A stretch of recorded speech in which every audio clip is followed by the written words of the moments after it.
Good morning everyone, আবার চলে আসলাম আমাদের নতুন মিনি ব্লগ নিয়ে। দেখো আমি স্নান করে চলে এসেছি, আজকে উপোস, তো পুজো দেবো তাই রেডি হয়ে গেছি ঠাকুরের পুজো দিয়ে। তো ঠাকুরের পুজো দিয়ে দিয়েছি, দেখো এখানে যে ঠাকুরের পুজো দিয়ে দিয়েছি, কি সুন্দর লাগছে দেখো, ফুল দিয়ে আজকে সবাইকে সাজিয়েছি সুন্দর করে। তো ঠাকুরের পুজো দেওয়া হয়ে গেছে, এবার মা এখন গোছাচ্ছে সব কিছু নিয়ে যাব বলে মন্দিরে।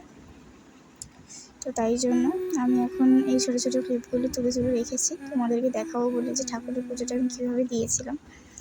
তো ঠাকুরের পুজো দেওয়ার সময় আমি ক্লিপ তুলি না ঠিকই, কিন্তু পরে তুলেছি। দেখো মন্দিরের মধ্যে সবাই বসে আছি আমরা, আজকে ফলহারিণী অমাবস্যা ছিল, তো তোমরা সবাই জানো। তো আমি এখন মন্দিরে বসে আছি, পুজো দেওয়া হয়ে গেছে, অঞ্জলি দিয়ে দিয়েছি। তো এখন আমরা মায়ের ভোগ দিচ্ছে, তাই জন্য আমরা ওয়েট করছিলাম যে কখন মায়ের ভোগ দেওয়া শেষ হবে, তারপর আমরা প্রসাদ নেব।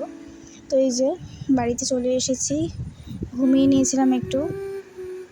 দেখো মন্দিরের আর ছোট্ট একটা ক্লিপ আর একবার দেখাচ্ছি, মা ওখানে, তারপরে এই যে আমি অনেকক্ষণ ধরেই বোর হচ্ছিলাম, তো কী করবো বুঝতে পারছিলাম না, মায়ের সাথে একটু ছোটো ছোটো ক্লিপ নিয়ে নিলাম।